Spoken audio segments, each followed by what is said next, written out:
dawn in the cold waters of Scapa Flow, rows of battleships lay silent at anchor, their guns trained not on an enemy, but on the horizon itself. Among them was HMS Colossus, a ship built for a decisive clash that almost never came. She would spend years waiting for a battle that might decide the fate of empires, and when that moment finally arrived at Jutland, she would be ready. HMS Colossus was a product of the naval revolution that reshaped global sea power in the early 20th century. Built for the Royal Navy and commissioned in 1911, she belonged to the generation of warships known as dreadnoughts, capital ships whose size, firepower and speed rendered all previous battleships obsolete. Colossus played a vital role in the strategic system that secured British naval dominance during the First World War.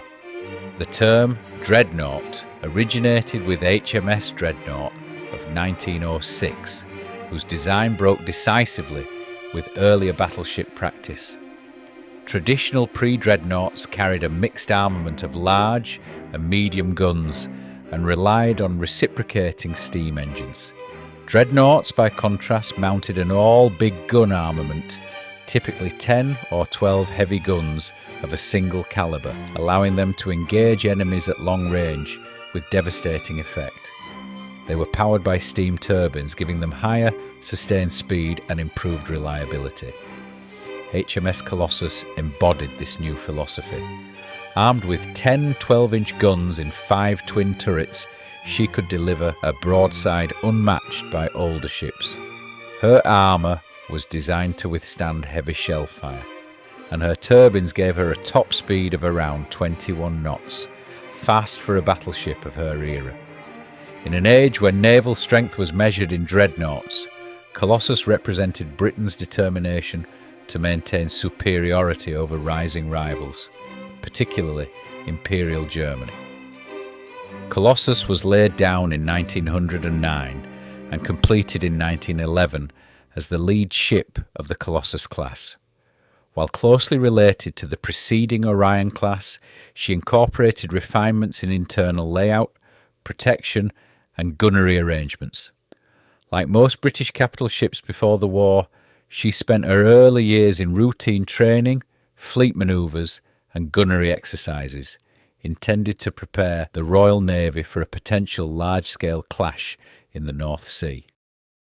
When war broke out in August 1914, Colossus was assigned to the Grand Fleet, based at Scapa Flow in the Orkney Islands.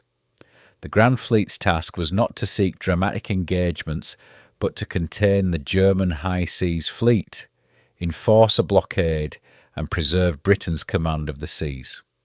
In this strategy, the mere presence of ships like Colossus was often more important than their direct use in battle.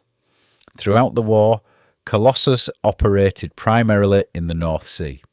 She took part in numerous fleet sorties, patrols, and readiness operations, often involving dozens of battleships, battle cruisers, and destroyers moving in complex formations. These operations were designed to deter German movement and to be ready for a decisive fleet action should the enemy attempt to challenge British control.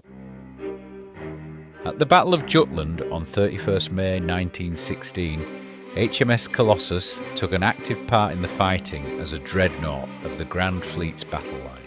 She entered action during the complex evening phases of the battle. Colossus fired her main guns repeatedly, engaging a German battleship at long range, the disabled light cruiser Wiesbaden, several German destroyers, and later the battlecruiser Derfflinger.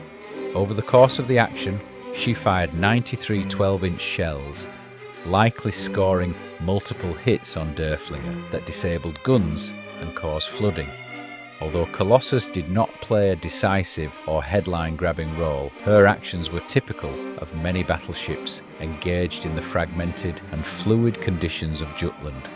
She sustained minor damage from shells fired by Seydlitz, suffered several wounded, and was forced to manoeuvre to avoid torpedoes, but remained fully operational throughout the battle. As part of the extended British battle line, Colossus contributed sustained firepower and formation strength at a critical stage of the engagement. Her role illustrates that Jutland was not defined by single ships or dramatic duels, but by the collective weight, discipline and endurance of the Grand Fleet, which ultimately compelled the German fleet to disengage and confirm Britain's continued command of the sea. Following the armistice in November 1918, Colossus remained in service for a short time during the post-war reorganisation of the fleet. The strategic environment had changed dramatically. Germany was no longer a naval threat, and new international agreements sought to limit battleship construction and reduce naval expenditure.